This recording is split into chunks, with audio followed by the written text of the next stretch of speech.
4시 16분입니다. 넷플릭스에서 오징어 게임 2가 시즌 2가 공개된 후에 지금 토종 OTT의 고민이 더욱 깊어지고 있다고 합니다. 글로벌 OTT의 공세로 이 토종 OTT의 설 자리가 점점 줄어들고 있기 때문인데요.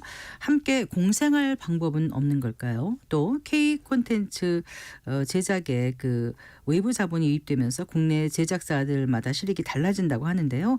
K 콘텐츠 발전을 위해서는 또 어떤 것들이 필요할지 오늘 자세히 짚어보겠습니다. 한국방송통신대학교 미디어 영상학과의 이성민 교수 스튜디오에 모셨습니다. 반갑습니다, 교수님. 안녕하세요. 네, 반갑습니다. 네, 이렇게 날도 추운데 와주셔서 감사합니다. 네. 자, 지난달 26일이었죠. 오징어 게임 이제 시즌 2가 공개됐습니다. 처음 이제 그 평가가 좀 좋지 않은 거가 나와가지고 봐야 되나 말아야 되나 고민하다가 봤는데 전 사실 재밌게 봤거든요. 네. 근데 지금 이제 3주째죠, 이번 주가요. 네. 뭐 흥행 성공한 것 같습니다. 네, 보통 저희가 OTT에서 흥행을 볼 수 있는 곳이 이제 플릭스 페트롤이라는 사이트가 있습니다. 네. 여기에서 오늘까지 19일째 글로벌 이제 TV쇼 부분 시청 순위 1위를 계속 기록을 하고 있고요. 그렇군요. 요 데이터를 기준으로 사실은 이제 공개 첫날 92개국, 전체 데이터가 93개국인데 92개국에서 1위를 했고 네. 공개 2일차에는 93개국에서 1위를 했습니다. 그러니까 네. 공개하자마자 좋은 성과를 거뒀다고 볼 수 있고요. 이제 1위를 기록한 국가 수는 이제 좀 줄어드는 추세이기는 합니다. 그렇지만 네. 여전히 좀 높은 인기고 시청 시간을 넷플릭스가 또 공개를 합니다. 네. 그런데 이제 비영어권의 TV쇼 부문에서 지금 2주째 1위를 기록하고 있는데요. 공개 11일 만에 1억 2,620만 시청수를 기록하고 있는데 요게 네. 비영어권 시리즈 부문에서 역대 이제 순위에서 2위입니다. 그런데 1위가 오징어 게임 시즌 1이죠. 그러니까 사실은 오징어 게임 시즌 1과 2가 결국은 1, 2를 비영어권에서 1, 2를 기록하고 있는 것이죠. 그렇군요.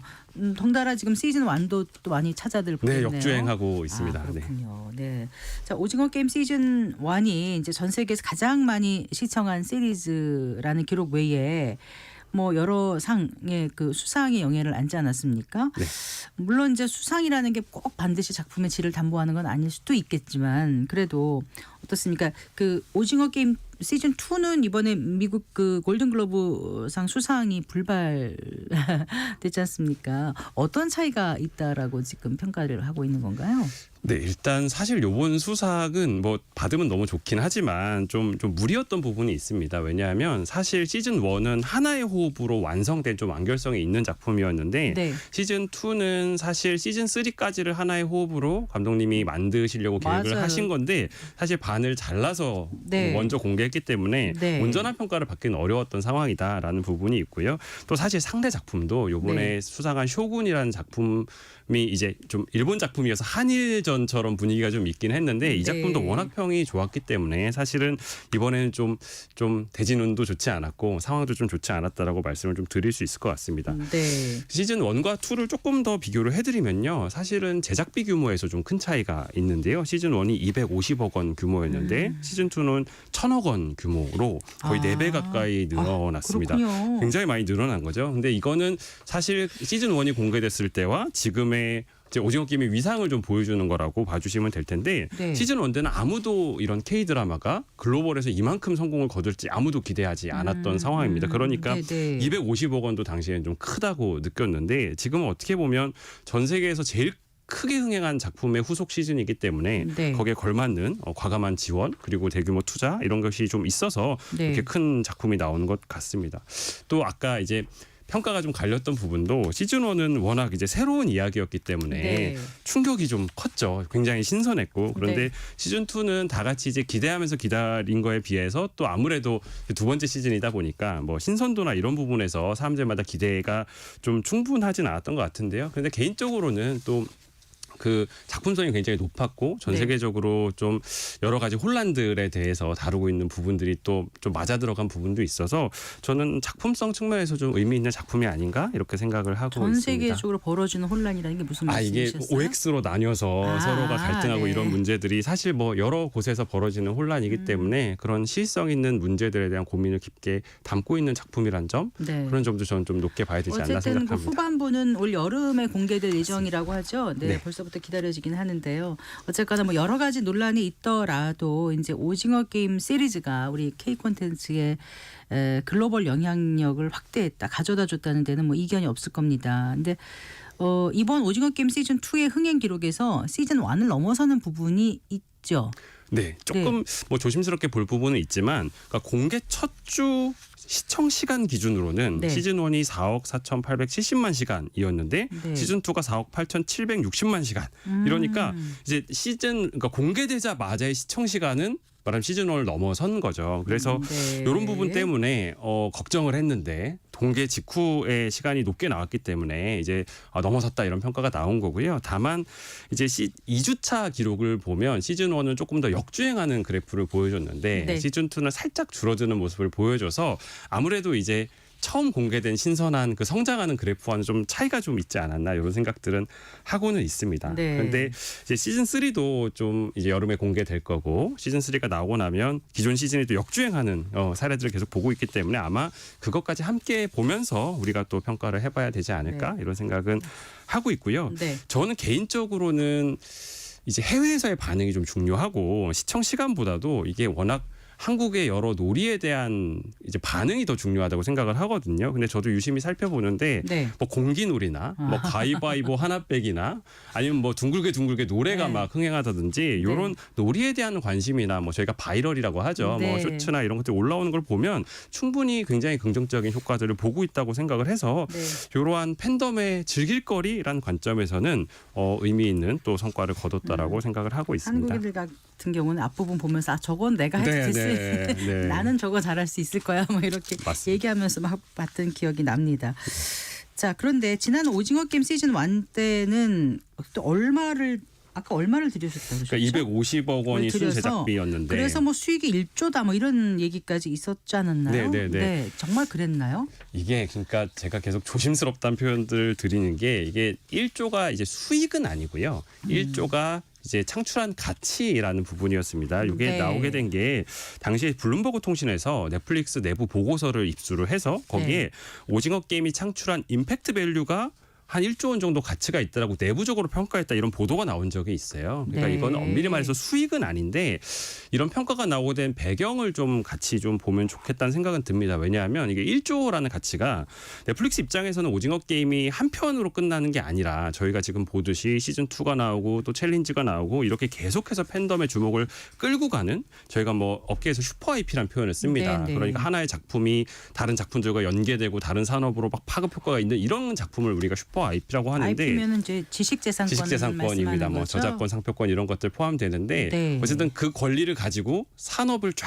펼쳐나가는 확장성 있는 작품을 그렇게 표현을 하는데요. 네. 그걸 넷플릭스가 갖게 됐다라는 가치를 1조 원으로 평가를 한 거죠. 네. 근데 요거는 왜 그러냐면 디즈니나 뭐 워너 같은 전통의 컨텐츠 강자들은 그런 작품이 너무 많은데 네. 넷플릭스는 사실 지금도 잘 보면 내세울 수 있는 작품이 종이의 집, 뭐 기묘한 이야기 이런 정도 작품들이 있어요. 네. 근데 사실 그런 뭐 이렇게 하다 보면 그중에 오징어 게임이 거의 제일 중요한 작품인 거죠. 네. 그러니까 그 정도 되는 가치 있는 작품을 창출했다는 것을 1조 정도로 내부적으로 평가를 그렇게 했다. 해석하시는 말씀을 들으니까 굉장히 뿌듯하네요. 네, 그렇죠. 네. 그래서 이제 뭐 수익이라기보다는 그런 개별 가치. 작품의 수익이라기보다 네. 전체적인 어떤 가치. 네, 그런 한 면에서 1조 원 정도로 창출을 했다. 네. 브랜드 가치, 뭐 국가 브랜드 가치 이런 것도 많이 올리지 않았나 싶어요. 그렇죠. 이게 네. 그러니까 그런 식의 창출한 가치들을 평가했을 때는 사실은 뭐 그 정도 금액으로 저희가 평가할 수 있다 이런 의미로 봐주시면 될 것 네. 같습니다. 그런데요. 그 이제 이번에 이제 오징어 게임 시즌 2가 뭐 글로벌 차트 1위를 차지하고 뭐 또 넷플릭스 구독자를 증가하게 만들고 또 뭐 공개 3주 만에 넷플릭스 시가총액이 꽤 많이 늘어났다면서요. 네네. 네. 이렇게 여러 가지 요소를 이제 감안해서 국내한 조사 단체가 이제 오징어 게임 2의 수익률을 이렇게 산출을 해봤더니 제작비가 아까 1,000억 원이라고 그러셨잖아요. 네네네. 제작비 대비 최소 10배 이상의 수익 결국 1조 한 5천억 원 아닌가 1조 10배 5천억. 이상인 네네. 그러니까 1,000억의 10배면 이제 1조인데 그 네네. 이상을 네네. 뛰어넘는 1조 5천억 원의 규모의 수익이 기대된다 이렇게 추정했더라고요. 그런데 정작 넷플릭스는 이거에 대해서 반박했습니까? 네, 공식적으로 반박해서 왜 그랬을까요? 그러니까 사실은 수익이란 단어에 좀 예민한 거죠. 이게 네네. 수익이 높다라고 했을 때 그건 조금 뒤에 다시 말씀드릴 텐데 어쨌든 이 계산 자체도 사실 그렇게 적절하진 않습니다. 왜냐하면 이 이제 원문을 이제 발표한 내용을 좀 보다 보면 네. 앞에서 말씀드렸던 1조와 비교했을 때 네. 1주차 성과를 보니 1조 5천억 정도 되겠다는 계산이에요. 근데 네. 말씀드린 것처럼 이게 이런 시즌 2나 여러 가지 작품들을 포괄해서 1조였는데 네. 그걸 이제 말하자면 중복 계산되는 문제가 있는 거죠. 그래서 이 작품만으로 1조 5천억이라는 것은 좀 계산법이 좀 적절하진 않았다고 개인적으로 평가는 하고요. 네. 근데 저는 넷플릭스가 반박한 건 좀 재밌었습니다. 왜냐 그냥 그 정도의 가치가 있다, 수익이 있다면 네. 넘어가도 될 걸 굳이 네, 짚어가면서 한 이유는 뭐라고 보세요, 교수님? 사실 넷플릭스가 뭐 최근에 보면 저희 국내 사용자 점유율이 뭐 35%, 34.6% 이 정도 나옵니다. 그러니까 네. OTT 중에서 1위 사업자이고요. 그래요. 한국에서 보통 1위 사업자는 많은 견제와 공격과 뭐 여러 가지 부분들에 노출이 되는 부분이 좀 있고 수익이 높다라 그러면 이제 말하자면 수익이 높으면 왜 나에겐 안 주지?라고 너만 다 하면 가져가냐? 그쵸, 이런 그런 배분에 대한 요구들이 아무래도 늘어날 수밖에 아하. 없어서 네. 이제 그 부분들에 대해서 좀 예민하게 반응할 수 있는 상황이라고 생각을 합니다. 네. 근데 저는 이거를 꼭 나쁘게만은 보지는 않는 편인데요. 그거는 이제 넷플릭스 입장에서 한국이 어떤 시장이냐라고 봤을 때 구독자 수로 거두는 수익보다 네. 이렇게 작품을 가지고 만들어내는 임팩트 밸류가 더 높은 시장이잖아요. 그러니까 생산 거점으로 한국을 중요하게 보고 있는데 어쨌든 한국에서 그래도 이런 여론들을 신경 쓰면서 이런 비즈니스를 계속 오래 이어가고 싶다는 신호로 본다면 그렇게 나쁘게만은 보지 않아도 되겠다 이런 생각들을 개인적으로는 좀 하고 있습니다. 네, 그렇군요. 자, 그런데 이제 K 콘텐츠가 이렇게 전 세계적으로 흥행을 하는 반면에 이렇게 글로벌 OTT에 비해서 국내 OTT들은 점점 뭐라 그럴까요? 좀 부진을 면치 못한다고 할까요? 그런 네. 모습을 보여서요. 네. 이게 사실은 이용자 수로만 보면 작년에 그렇게 나쁘진 않았거든요. 왜냐하면 대표적으로 티빙 같은 국내 OTT 사업자가 있는데요. 티빙이 작년에 한국 프로야구 KBO 중계를 이제 중계권을 가져오면서 네. 좀 성과를 나름 냈습니다. 맞아요. 그래서 넷플릭스랑 격차를 많이 줄였다 이런 보도도 많이 나왔었고 다만 오징어 게임이 공개되고 다시 격차가 좀 벌어져서 네. 그런 것에 대한 걱정의 목소리가 좀 나오고 있습니다. 근데 진짜 문제는 이제 수익인 거죠. 그리고 수익이라는 건 결국은 콘텐츠 투자의 지속성이라고 할 수 있을 텐데요. 저희가 지금 확인할 수 있는 데이터로는 2023년 기준으로 네. 티빙이 뭐 1,420억 원, 그 웨이브가 뭐 790억 원 이렇게 적자를 내고 있는 상황이고 2024년에 좀 적자 폭을 줄였다라고는 티빙이 합니다. 지금 1,420억 원의 적자란 말씀이신 적자인 거죠? 거죠. 적자. 네. 웨이브도 적자고 네. 그래서 적자를 줄이는데 이 적자를 줄였다는 건 사실은 냉정히 말하면 콘텐츠 투자의 규모를 줄였다. 라는 거. 그러니까 콘텐츠를 덜 만들수록 적자가 안 나는 구조인 거예요. 네. 그러니까 작년에 적자를 줄이고 물론 이제 프로야구 같은 것들은 조금 적은 비용으로 성과를 냈으니 좋은 투자였던 건 맞지만 사실은 제작 투자를 많이 안 하면 장기적인 경쟁력에 대해서 좀 걱정되는 그렇죠. 상황이 될 수밖에 네. 없는 거죠. 근데 이거는 사실 넷플릭스 같은 경우에는 이제 한국이나 뭐 스페인이나 여러 국가에서 좀 다양한 규모로 콘텐츠를 제작을 하고 네. 이걸 또 전 세계에 유통할 수 있기 때문에 좀 규모의 경제를 달성할 수 있는 아무래도. 장점이 있습니다. 그러니까 네.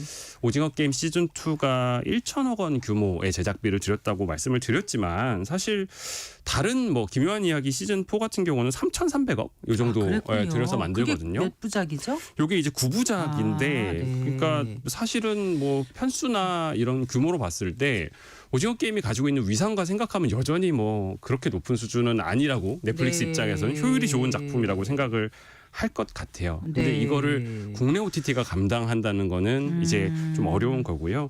그래서 한국에서 이제 그 드라마 회당 제작비가 네. 코로나 전에는 한 6, 7억 원 수준이었는데요. 2022년에 회당 10억 원 이상으로 이제 늘어났습니다. 네. 그러다 보니까 드라마를 가지고 OTT 간의 컨텐츠 경쟁을 한다? 이거는 감당하기 어려운 수준인 거고요. 네. 또 해외에서 넷플릭스만큼 전 세계에서 유통해서 이제 수익을 거둘 수가 없다 보니까 네, 투자의 네. 효율이 좀 높지는 않은 상황, 이게 어려움을 좀 가중시키고 있는 상황으로 보고 있습니다. 이제 다만 그래도 올해는 뭐 웨이브 티빙의 합병 이슈도 좀 있고 또 스포츠 투자나 뭐 예능에 대한 투자들이 조금은 효율적으로 이루어질 수 있으니까 그런 네. 부분들을 좀 기대하고 있는 건 있고요. 네. 또 광고 요금제처럼 비즈니스 전략도 좀 다변화하고는 있어서 네. 그런 부분에 좀 희망을 좀 그래도 네. 걸어보고 있습니다. 보면 요즘 지상파 방송사와 이제 글로벌 OTT와 협업도 좀 본격적으로 이루어지고 있는 거죠. 네, 사실 SBS가 최근에 넷플릭스의 콘텐츠 공급하기로 하면서 나름 업계에서 뜨거운 반응이 있었는데요. 네. 이 내용을 좀 살펴보면 향후 6년간 이제 신규 드라마 예능 그리고 교양 프로그램을 네. 공급하는 계약이면서 동시에 이 계약 시점 이전의 작품들 중에서도 일부를 선별해서 네. 넷플릭스에 공급하는 계약입니다. 그래서 좀 상징적으로 주변에서 모래시계를 다시 본다 이런 분들이 좀 나오고 있어요. 이제 네. 넷플릭스가 모래시계를 이제 말하자면 공급을 하기 시작을 하게 됐고요. 뭐 그것이 알고 싶다나 뭐 꼬꼬무 같은 작품들도 이제 넷플릭스에 공개가 되니까 네. 아무래도 사람들의 좀 반응도 조금 이제 직접적으로 나타나는 경향이 있고요. 네. 이제 계약 금액은 좀 비공개인 것 같습니다. 그렇지만 어쨌든 향후 6년간 계약이기 때문에 네. 안정적으로 추가 수익을 거둘 수 있다라는 점 이런 부분들도 좀 주목을 받은 부분입니다. 네. 그런데 이제 제작 환경이요.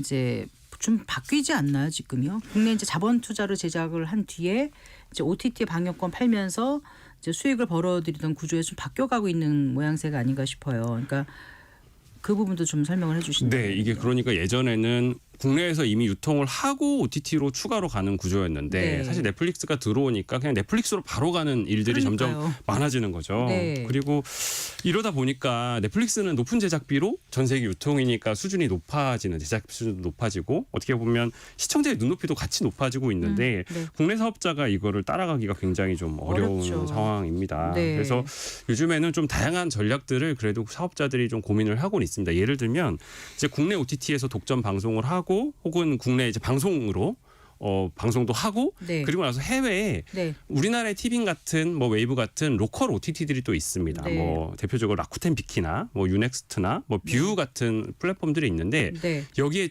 쪼개서 파는 거죠. 뭐 지역별로 나눠 팔기도 하고 한꺼번에 지역 전체를 넘기면 거기서 또 재판매하기도 하고 아하. 여러 가지 전략들을 써서 네. 그래도 수익 창구를 좀 다변화해 보려는 노력들. 그래서 국내 시장에서 출발해서 창구를 확장하는 전략들 좀 이어지고는 있고요. 네. 또 예능과 같은 경우가 아무래도 드라마보다는 제작비가 아직은 좀 저렴한 부분이 네. 있어서 네, 네. 여기서 좀 효율적인 투자를 좀 해보려는 시도도 있습니다. 네. 좀 대표적으로 웨이브 같은 경우는 뭐 저도 지금 재밌게 보고 있는데 피해 게임이라는 예능 콘텐츠가 있는데 네. 요게 뭐 인기가 있어서 벌써 이제 시즌 3까지 이어지고 있는 오리지널 작품입니다. 네. 그러니까 요렇게 예능에 투자를 해서 드라마로는 승부가 보기가 좀 어려우니까 이렇게 네. 독점 작품을 만들어서 경쟁을 하는 시도들이 좀 나타나고 있고요. 네. 근데 넷플릭스도 예능에 투자를 하고 있습니다. 솔로지옥 같은 경우, 뭐 피지컬백, 뭐 흑백요리사처럼 글로벌로 인기 있는 예능들을 계속해서 테스트하고 있다고 보고 있는데요. 네, 그래서 네. 그러다 보니까 이제 드라마에서 시작된 산업의 변화가 예능으로도 좀 이어지고 있는 상황이라고도 볼 수 있는 네, 것입니다. 그래요. 그래서 전 세계적으로 점점 우리 K 콘텐츠가 영향력이 커지는 거는 이제 부인할 수 없는 사실인데 네. 그러다 보니까 뭔가 좀 그 안에서도 양극화가 생기고 또 이제 전체 제작비 많이 들지 않습니까? 네, 네, 네. 그게 이제 출연료 상승에 기인한 부분도 꽤 많아서 이런 것들도 좀 어떻게 좀 극복해 나갈 수 있을지 이 점도 좀 짚어주세요. 네, 이게 사실 좀 업계에서 굉장히 우려의 목소리를 뭐 많이 하고 계시고요. 저도 계속 고민이 많습니다. 사실 이제 제작비 상승 자체가 무조건 나쁘냐 그렇게 보기 어려운 부분도 있죠. 왜냐하면 제작비가 높아지면 그래도 콘텐츠 품질도 높아지고 네, 제작 네. 현장의 뭐 여건들도 좀 나아질 수는 있으니까 네. 그렇게만 보면 사실 나쁘게만 볼 수 없는데 이게 국내 미디어 시장이 감당하기 어려운 수준으로 커져버리니까 사실 좀 어려운 목소리, 우려의 목소리가 나오고 있는 거고요. 그럼 이제 결국 문제는 네. 글로벌로 유통이 가능한 작품에 우선적으로 모든 자원이 투입될 수밖에 없습니다. 그러면 국내용 작품들은 기회도 줄어들고 예산도 줄어들고 네. 그러니까 결국은 글로벌향과 로컬향 콘텐츠가 좀 양극화될 네. 수 있는 거고요. 출연료 같은 경우가 이런 거죠. 이정재 배우가 스타워즈의 주연 배우잖아요. 그러면 글로벌 탑 스타 레벨의 출연료를 당연히 요구할 수 있는 상황인 건데 저희가 넷플릭스의 콘텐츠를 공급하면 거기 출연한 사람이 글로벌 스타가 돼버리면 네. 저희가 그 스타의 비용을 감당하기는 어려워지는 네. 거죠. 그래서 제일 우려되는 지표가 이제 국내 드라마 제작 편수인데요. 드라마 제작사 협회가 발표한 자료에 따르면 2022년까지 141편 정도 연간 네. 드라마를 제작했는데 2023년에는 123편 그리고 2024년에는 107편 그러니까 네. 편수가 계속 감소하고 있는데 네. 그러면 제작 꽤 참여한 제작진과 출연진은 기회이지만 네. 여기에 참여할 수 사람들은. 그 네. 배우와 제작진에게 기회가 좀 줄어들고 있다라는 거고요. 그래서 사실 2024년 내내 업계분들 만나면 정말 매번 힘들죠 이런 얘기만 좀 했던 경험들이 있습니다. 네, 이게 그 양이 있으면 이렇게 또 음이 네 맞습니다. 있기 마련이긴 하지만 서로 좀 공존할 수 있는 방법이 없을까 이런 생각을 계속 하게 됩니다. 특히 네. 이제 글로벌 OTT 쏠림 현상으로 말씀하신 것처럼 이제 국내 방송계라든가 제작 환경은 더 열악해지는 것 같고 심지어 뭐 이런 말도 하지 않습니까? 넷플릭스의 하청 기주로 전락하는 네. 거 아니냐. 어떤 방법이 있다고 보세요? 국내 OTT와의 공생을 위해서.